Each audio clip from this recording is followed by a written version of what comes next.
aquí a Renta 4. He estado hablando antes con gente que se asusta un poco del tema de inversiones. Se asustan porque nunca han invertido. Y entonces decía, bueno, yo vengo aquí a ver qué nos van a contar y tal. Después hay algunas personas que estáis aquí que ya habéis invertido desde hace tiempo. Pero la idea de esta charla y la idea de este libro es de ahorrador a inversor. O sea, mi objetivo, digamos, cuando uno lee sobre temas de escritura, dice, bueno, ¿tú escribes para qué? Pues yo escribo, en este caso, para gente para gente que se está iniciando, o gente que no tenga demasiada experiencia inversora. ¿Por qué? Porque yo veo que en este mundo tan complejo en el que vivimos, esto nos desconcierta un poco, el tema de las inversiones. Más si hemos visto alguna película de esta de Wall Street, o más si hemos escuchado cualquier cosa. O sea, son tantos datos, tanta información, es tanto el flujo de información que recibimos continuamente, que al final eso nos atenaza y dice, bueno, es un mundo que no se sabe, será para expertos, será para lo que se llama la banca privada, ¿no? Para gente de mayor de 300.000 euros, hay banca privada de 1 millón de euros, de 3 millones de euros, 5 millones de euros. En Renta 4 lo bueno que tiene es que la filosofía es precisamente utilizar las técnicas o las herramientas de la banca privada a cualquier persona. Esa es la filosofía de Renta 4. De hecho, yo no tenía mucha experiencia inversora hasta que pusimos en marcha Renta 4. O sea, yo vengo del mundo de... O sea, yo estudié Derecho. Hice Derecho y después hice la tesis doctoral, estuve en Roma y un despacho de abogado en Asturias y después llevaba proyectos europeos aquí, en una cosa, León con Futuro, que Julio está por aquí, ¿no? Que se acuerda de Gurgen. Y yo no venía del mundo de las inversiones, a mí esto me sonaba como a lo mejor os suena a alguno de vosotros ahora, quizás un poco a chino, ¿no? Pero surgió la oportunidad de poner Renta 4 y... Buenas tardes. Y yo la única referencia que tenía era de mi padre, que él compraba expansión todos los sábados. Cogía expansión todos los sábados y leía expansión. Bueno, la única referencia, ¿eh? No tenía mucho... O sea, esto de las inversiones yo nunca así me lo había planteado. Incluso el concepto del dinero como inversión tampoco me lo había planteado yo mucho, porque yo me financié la carrera. O sea, yo me fui a Pamplona, me financié la carrera. Mi padre trabajaba en Rumasa, en la primera Rumasa, que le cogió la expropiación. Y yo le dije, me voy a estudiar Derecho. Y digo, bueno, pues vete. Y ya está, y allí me fui, ¿no? Entonces, estuve trabajando por la noche y corrector de pruebas. O sea, yo para mí el dinero era como para vivir, no para invertir. O sea, yo vivía con lo que ganaba, ¿no? Puse Renta 4, pusimos con José Andrés, con Juan Pablo, que están por aquí. Y cosa que también bastante meritoria, yo creo, porque fijaros que son casi 25 años. No veréis muchas entidades financieras que estén la misma gente 25 años. Pensar ahora un poco, a ver si gente que esté tanto tiempo en el mismo sitio. ¿Por qué? Porque eso es una filosofía de inversión. Ahora hablaremos de esto, ¿no? De la filosofía de inversión, del slow finance. Si veis el libro, que no sé si lo habéis visto, lo tenéis todo delante, ¿no? El libro es de ahorrador a inversor, slow finance. Slow finance. Ahora pondré un vídeo de 2 minutitos que explica qué es esto del slow finance. En el 2000, que es cuando empieza Renta 4, aquí en León, bueno, había habido 2 intentos que habían fracasado. Dejémoslo ahí, habían fracasado. Pero en el 2000 entramos nosotros y tal, y ¿qué es lo que pasa? Si os acordáis, en el 2000 hubo el boom de las tecnológicas. Esto no suena, ¿eh? Porque el boom de las tecnológicas lo tenemos ahora aquí. Tenemos totalmente el boom de las tecnológicas. O sea, 25 años después, dice, ¿y hay diferencia entre aquel boom y este boom? Esto es para analizar, ¿eh? Porque si os dais cuenta, hace 2 años, las empresas, el año pasado, hace 2 años, las empresas que más cayeron fueron las tecnológicas, con diferencia. El año pasado, las empresas que más subieron fueron las tecnológicas. Este año siguen subiendo. El Nasdaq, que es el mercado americano de las empresas más grandes tecnológicas, está en máximos. El Standard & Poor's, el mercado americano de las 500 empresas más grandes, están en máximos. Hoy hemos tenido un ciclo de conferencias en Renta 4 virtual, que tenemos todos los años, que está muy bien, y os lo aconsejo si os estáis formando en este tema, que los gestores hablaban de, dice, bueno, no llegamos ya demasiado tarde si invertimos en tecnológicas, que es la duda, ¿no? Porque está todo subiendo, ¿no? con la inteligencia artificial, ahora dicen que la inteligencia artificial o sea, exponencialmente es exponencial al infinito con respecto a Internet. Y si nosotros nos acordamos de Internet, antes de Internet y después de Internet, todos los trabajos han cambiado, ¿no? Pues dice que la inteligencia artificial es que estamos en el minuto 5 del partido. Llegamos tarde. La gente que se dedica a la tecnología dice que estamos en el minuto 5. O sea que todavía queda mucho por recorrer. Pues cuando nosotros pusimos la oficina, el boom de las tecnológicas, nosotros empezamos a crecer por una oficina que significa captar clientes, captar patrimonio, para que la gente gane dinero, que de eso se trata, ¿no? De esto se trata, de ganar dinero. Esto de invertir se trata de ganar dinero, que con nuestro dinero consigamos rentabilidad, una rentabilidad adecuada a nuestro perfil de riesgo. Eso lo vemos ahora, ¿eh? Pero el objetivo es obtener rentabilidad. ¿Qué es lo que pasa? Que nosotros empezamos a conocer gente, a hacer charlas, conferencias, gente que se nos acerca, empiezan a invertir y todo el mercado empieza a caer. Claro, eso produce una cierta intranquilidad cuando uno se dedica a eso. Claro, porque, oye, es que el dinero de la gente empieza a caer, ¿no? Entonces, yo un día tengo una luz, yo tengo de vez en cuando luces, una revelación. Y entonces, de hecho, me emocioné, porque digo, yo pensaba, no hay nada objetivo en este mundo. En este mundo de las inversiones no hay nada objetivo. O sea, no hay nada donde yo me pueda agarrar para obtener rentabilidad en mi dinero. O sea, depende de tantas, ¿no? Que es lo que parece, ¿no? De tantas circunstancias tan globales. De la Reserva Federal Americana, del Banco Central Europeo, de que si el petróleo está subiendo, si el oro estamos en máximos, si hay una guerra. Y he visto, joder, hay una guerra y yo qué culpa tengo. O sea, si yo lo que quiero es que mi dinero me dé rentabilidad. O sea, no hay nada objetivo que a mí me sirva para ganar dinero. Esa era mi cuestión, porque fijaros que era una cuestión de necesidad, en nuestro caso. Porque Renta 4, digamos que es banca privada, es la banca más antigua de España, somos el número 1 de la Comisión Nacional del Mercado de Valores, pero somos bastante austeros. Austeros significa que no hacemos publicidad. Renta 4 no hace publicidad, dedica todos sus recursos a otras cosas, pero no publicidad. ¿Eso qué significa? Que la gente que te viene por otro, que le va bien. Es así, eso es así como sucede. Un cliente se hace cliente de Renta 4 porque conoce a alguien que le va bien. O sea, este primero que le va bien, me interesa mucho que le vaya bien, porque si no, no me viene lo siguiente, ¿no? ¿Me entendéis, no? Era una cuestión de necesidad, pura necesidad. Que a la gente le fuera bien. Entonces tuve la luz. Y entonces, bueno, yo digo que yo vengo de una formación humanística. Oye, ¿y la ética aristotélica? ¿La ética aristotélica? O sea, estas virtudes humanas, que son sobre todo la prudencia, la justicia, la fortaleza y la templanza, que son lo que durante siglos antes de venir el cristianismo lo que hace es elevarlo. Todo eso lo eleva de alguna manera. Pero hay un condicionamiento de la propia naturaleza humana, que son actos objetivos que son buenos. ¿Qué significa eso? Que te hacen bueno a ti y que te ayudan a conseguir tus fines. Digo yo, oye, ¿y si estudio el tema este? O sea, ¿qué dice la prudencia a la hora de invertir? ¿Qué dice la justicia? La prudencia es muy interesante, ¿eh? La prudencia es muy interesante porque la prudencia significa ser consciente de la realidad, cosa que es interesante, de tu propia realidad y de la realidad del mundo, emitir un juicio sobre eso y actuar. Tiene tres elementos. Primero, pensar quién soy yo, un juicio sobre la realidad, que sea más o menos objetivo, y de la realidad que tú tienes. Esa es la prudencia. Emitir un juicio y actuar.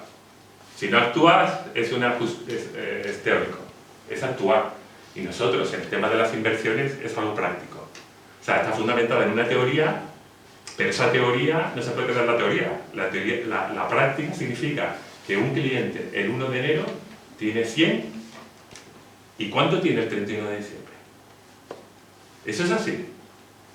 Eso es así. A mí los clientes me vienen, el perfil conservador, renta fija. Tú dices, ¿invertimos ahora en renta fija? Sí. Claramente, sí. Clarísimamente. O sea, gente que nunca haya invertido, ese es el momento de invertir. Pero vuelvo otra vez, vuelvo a la prudencia, la justicia. La prudencia, digo que es súper importante porque la prudencia lo que nos va a decir es cuál es mi objetivo. Y pongo los medios. Y la inversión es así. Ese es el tema, ¿Por qué? Porque hay otro condicionante que es Stephen Covey. Yo leo a Stephen Covey hace 25 años y lo habéis leído, Los 7 hábitos de la gente altamente efectiva. A mí me marcó, digamos que a mí es... Tú dices, un libro de inteligencia emocional que te haya marcado, ese. He leído muchos, porque a mí me gusta mucho la inteligencia emocional. Ese. Porque define una cosa que es para mí esencial, que es el círculo de influencia y el círculo de preocupación. El círculo de influencia es, céntrate en lo que depende de ti y olvida todo lo que no depende de ti, que es el círculo de preocupación. Stephen Covey dice que el 90% de nuestro día lo dedicamos al círculo de preocupación. El 90% de nuestro día, toda nuestra energía, todo nuestro esfuerzo, todo nuestro tiempo lo dedicamos al círculo de preocupación. Qué pérdida de tiempo, ¿no?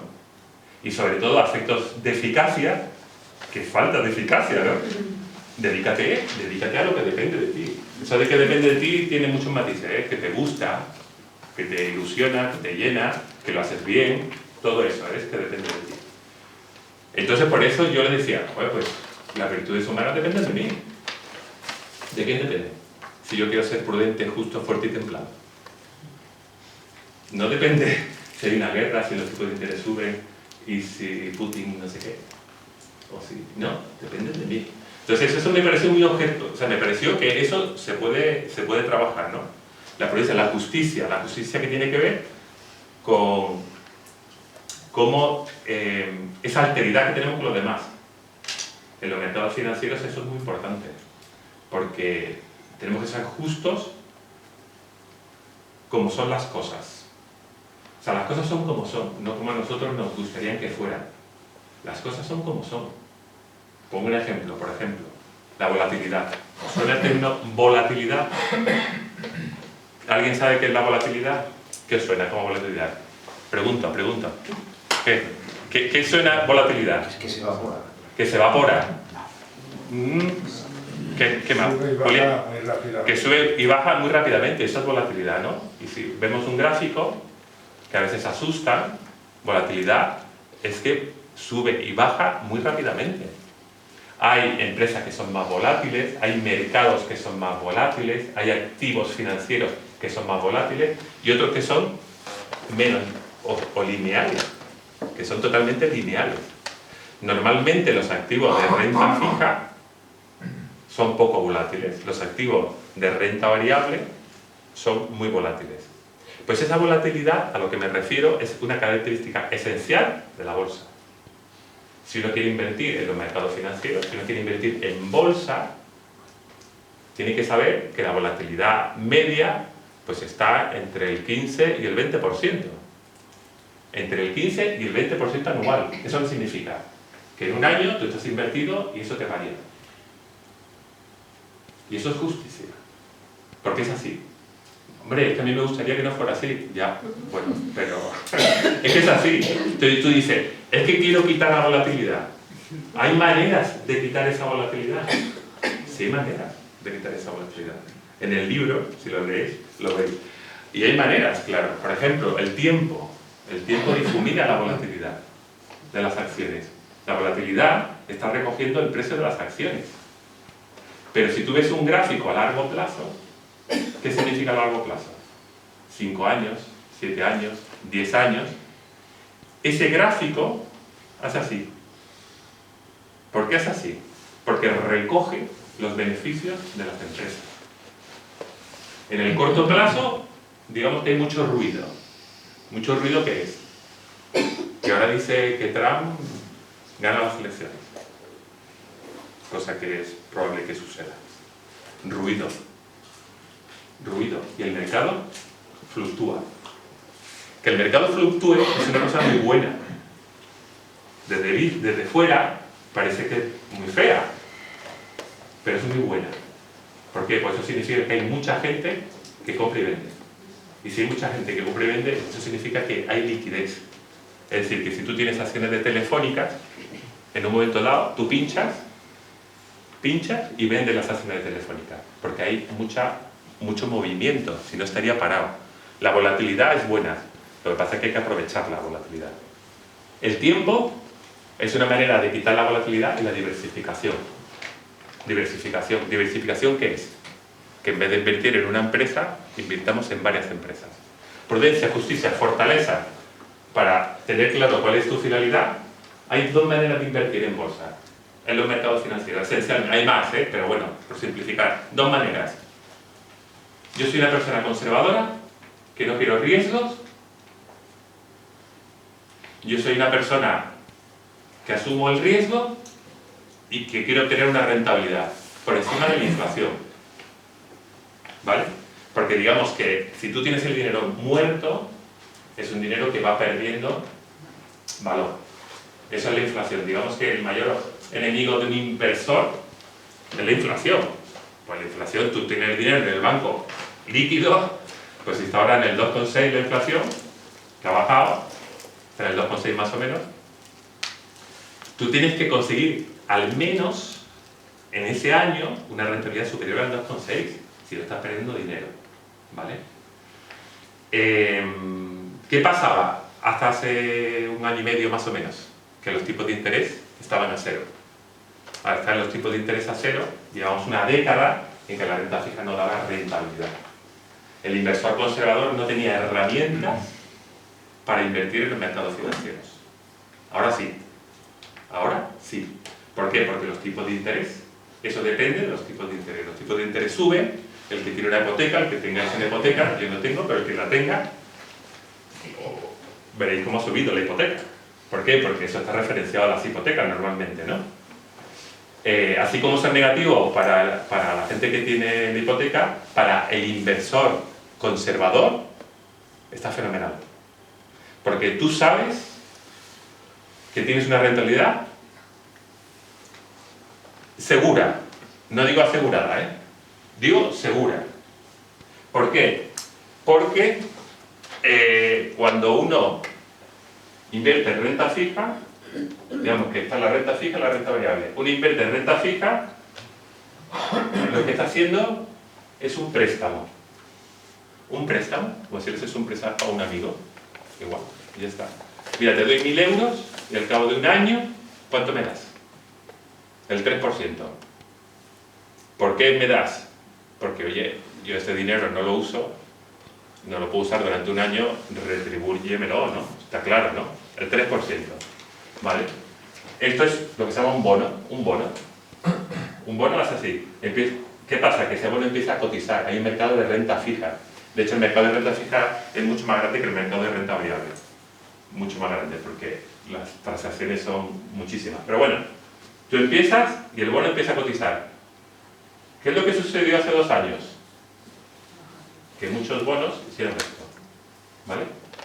¿Por qué? Precisamente por la subida de tipos de interés. No me quiero meter en esto porque el concepto, quiero que simplemente os quedéis con el concepto. ¿Qué es lo que pasa? Que a vencimiento,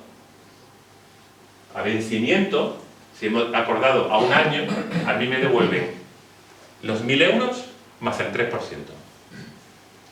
Eso es un préstamo. Un préstamo y ya está. ¿Esto tiene riesgo? Bastante. Qué fuerte. Bastante. A ver. Sí, bastante. Tiene el riesgo de que la empresa quiebre. Ese es el riesgo. Yo no diría bastante. Yo diría que tiene riesgo. Pero no... ¿Por qué? Porque uno de Telefónica, por ejemplo, ya que Telefónica, ahora que tenemos aquí en León una movida así importante, lo sé porque muchos trabajadores de Telefónica están traspasando su plan de pensión a planes de renta corta.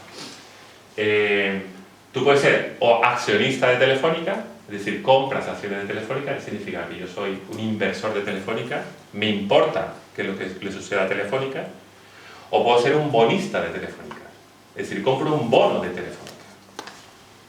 Son las dos opciones, ¿vale? Accionista. Al ser accionista, esto va a depender de muchas cosas. Volatilidad.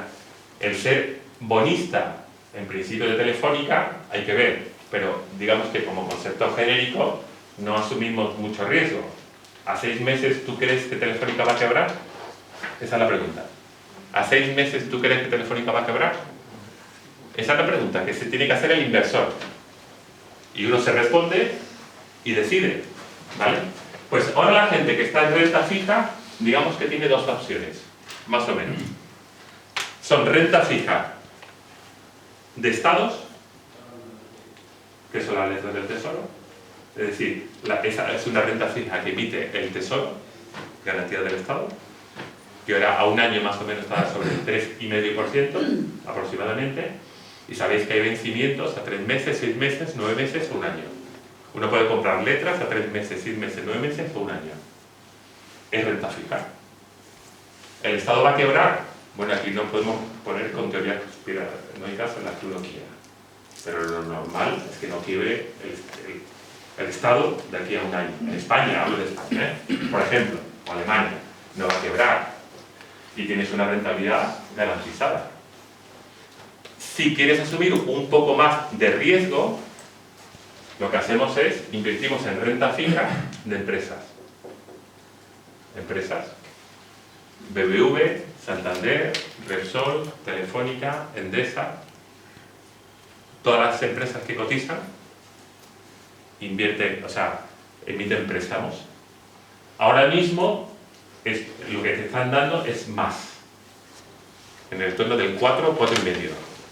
En el entorno del 4, 4,5. Bueno, pues son opciones de inversión. De la renta fija. La pregunta en clave, ¿cuál es? ¿Esta empresa va a quebrar? Esa es la pregunta.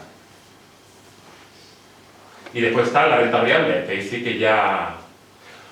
me estoy yendo un poco, bueno, prudencia, justicia, fortaleza y templanza. ¿La templanza qué significa? La templanza es que cuando uno toma la decisión de invertir, por ejemplo, en renta fija, o si toma la decisión de invertir en renta variable, o si mi objetivo, ¿por qué? Porque el objetivo ahora mismo de un inversor de renta fija está en ese, el objetivo es claro, ¿eh? El 3,5, 4. Ahora mismo, 3,5, 4. Dice, ¿uno está conforme con ese 3,5, 4? Pues no arriesgo más. No arriesgo más. Estoy superando la inflación y no quiero tener ningún tipo de, no sé, de intranquilidad. Prefiero dormir tranquilo. Pues ahora mismo eso se puede hacer. Hace 2 años no se podía hacer. Hace 2 años, y tiro 10 años para atrás, ¿eh? Ahora mismo sí lo podemos hacer. Y probablemente durante una temporada larga. Probablemente, ¿eh? Después hay teoría de si el Banco Central Europeo va a bajar tipos en junio, si la Reserva Federal Americana va a bajar 2 meses tipos de aquí a diciembre. Bueno, metemos ya en teorías que no sabemos qué va a suceder. Pero lo que sí sabemos es que los tipos van a estar una temporada larga, alta. Y la templanza es eso. La templanza es, primero, no dejarnos llevar por las emociones.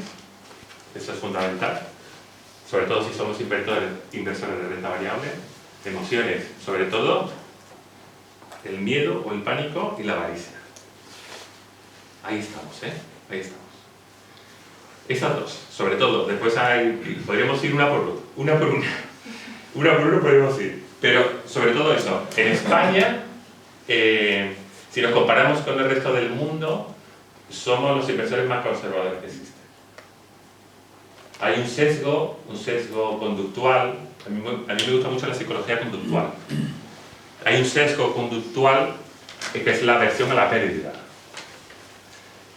No sé si os suena Kahneman, que creo que ha fallecido hace poco, ¿no? Pues lo que decía, dice, vamos a ver, ¿cómo analizamos nuestro sistema de pensamiento? Y él habla del sistema 1 y el sistema 2 de pensamiento. Sistema 1 son las decisiones rápidas que tomamos. Voy a la charla 34 porque es buenísima. Eso es así, ¿no? Tomas una decisión rápida y aciertas además, ¿no? Porque has acertado totalmente, ¿no? Esto es sistema 1 de pensamiento. Rápido, así, intuitivo.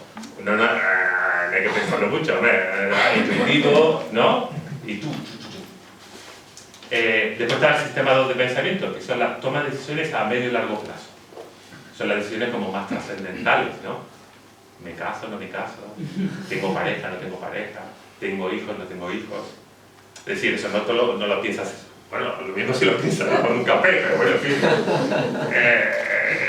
Te enamoras y claro, ya se acaba todo, ¿no? Pero, bueno, digamos que normalmente requiere un tiempo, ¿no? Un tiempo de madurar las cosas, ¿no? Son pensamientos largos. El Kahneman este decía, el problema del sistema 2 es la pereza. ¿Por qué? Porque estamos tan imbuidos en el día a día, tenemos tantos millones de cosas que hacer, que ponte tú a reflexionar. Vete tú a la Gandamia a estarte 2 horas ahí pensando. ¿Eso quién lo hace? ¿Quién hace eso? No hace nadie. Porque no hay tiempo, no tenemos tiempo para nada. ¿Y el problema del sistema 1 cuál es?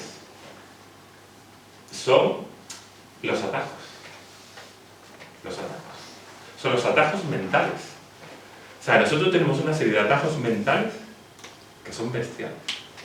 Y si uno no los reflexiona, tomamos continuamente decisiones de inversión erróneas. Es fuerte esto que digo, pero es que es así. Si uno no reflexiona en los atajos que uno toma, continuamente toma decisiones de inversiones erróneas. Uno de los atajos que tomamos siempre es la aversión, en España sobre todo, es la aversión a las pérdidas. La aversión a las pérdidas. Nuestro cerebro nos dice, o sea, nos da más miedo, a ver cómo lo digo, nos da sí, o más reparo a una posible pérdida que la satisfacción de una posible ganancia. O sea, nos guarda más la posible pérdida que el bienestar que nos produce una posible ganancia. Y eso, si no lo reflexionas, actuamos así. Y en España más. Y yo diría que en Castilla y León más. No sé yo si en León más, pero ya demasiado pasarme. Pero es así. Y eso es lo que siempre hemos oído, ¿no? Que somos muy conservadores. En España somos muy conservadores. Entonces hay gente que se dedica a un banco. ¿Cuánto me da? ¿No? ¿Cuánto me da? ¿Y ahora cuánto me da? ¿Y ahora cuánto me da? Bueno, porque somos muy conservadores. No queremos arriesgar mucho, queremos estar tranquilos y no andar con sobresaltos. La aversión a las pérdidas. Eso es un error. ¿Por qué es un error? Porque nos estamos perdiendo oportunidades. Nos estamos perdiendo oportunidades. Eso depende un poco del perfil de riesgo de cada persona, ¿eh? O sea, eso es una cosa a reflexionar. Os voy a poner un vídeo de Renta 4, bueno, porque lo que estaba explicando en la portada, bueno, hay un vídeo que recoge la filosofía que a mí me gusta, que yo quiero transmitir en este libro, ¿vale? Este libro son artículos que he ido publicando en la Nueva Crónica en los últimos 5 años y a mí me parece que es interesante complementarlo con vídeos. Entonces ya veréis ahí que hay muchos códigos QR, si cogéis el móvil y veis el vídeo, digamos que es como un curso de formación. Es en plan divulgativo, o sea, quiero decir, no entro en cuestiones incomprensibles. Son cuestiones, yo creo que se entienden muy bien, me parece, vamos, porque mi idea, pensaba que no está escrito para expansión, vamos, está escrito en la Nueva Crónica, o sea que cualquier persona que lo lea, pues le puede ayudar en algo, ¿no? Y pues yo hace años descubrí la filosofía Slow. La filosofía Slow es el despacito y buena letra. O sea, sobre todo en este mundo tan caótico y tan esto que vivimos, ¿no? El Slow, bueno, pues intentar hacer las cosas bien, con tranquilidad y ya está, ¿no? O sea, no hace falta estar continuamente haciendo cosas, no hace falta necesariamente, ¿no? Y yo viendo la filosofía, además que yo estuve en Roma haciendo la tesis doctoral, estuve 2 años, sobre un tema apasionante que es el favor matrimonio, el código del 17, en el derecho canónico hay 2 códigos, pues yo estuve haciendo el código del 17. Pero es muy interesante, ¿por qué es muy interesante? Porque es fuente directa de interpretación para un tío que se dedica al derecho canónico sobre cuestiones matrimoniales. Es fuente directa de interpretación directa, ver qué pensaban los legisladores del 17. O sea que es interesante. Además estuve en el Archivo Secreto Vaticano ahí investigando documentación muy chula. Me venía lo de Roma porque el Slow empieza en Roma con temas alimenticios, empieza a España, quieren poner un McDonald's. Imaginaros. Empieza a España, quieren poner un McDonald's. Entonces Roma se revela. Hay un movimiento de revelación. Ahí empieza el slow de la comida. Bueno, pues entonces hace años, en Renta 4, hablan del slow finance. Digo, bueno, vamos a ver qué es esto del slow finance. Vamos a apagar aquí un poco, ¿vale?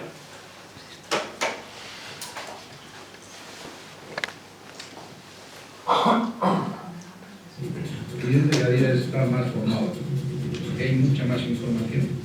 No todas las fuentes son fiables. Cracks en la bolsa. Ay, perdón. Y das orden de ventas. Sin pensar. ¿Por qué?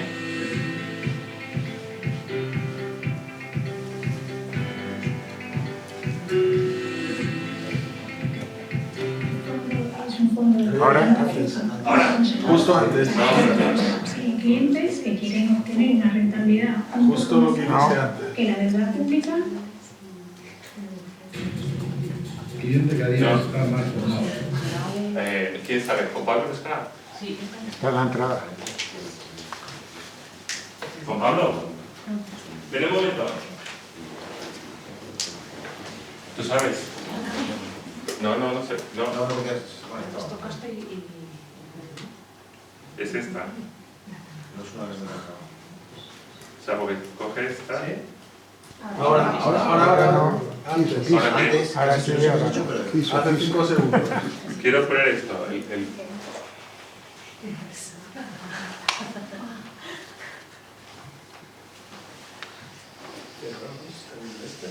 Sí. Y no nos lo coge. El cliente cada día está más...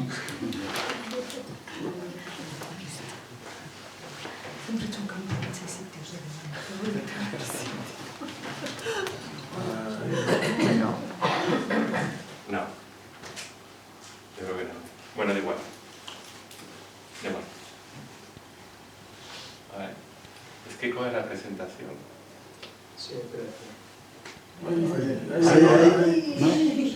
Ahora sí. Que no cunda el pánico. Es que vamos a hacer una cosa.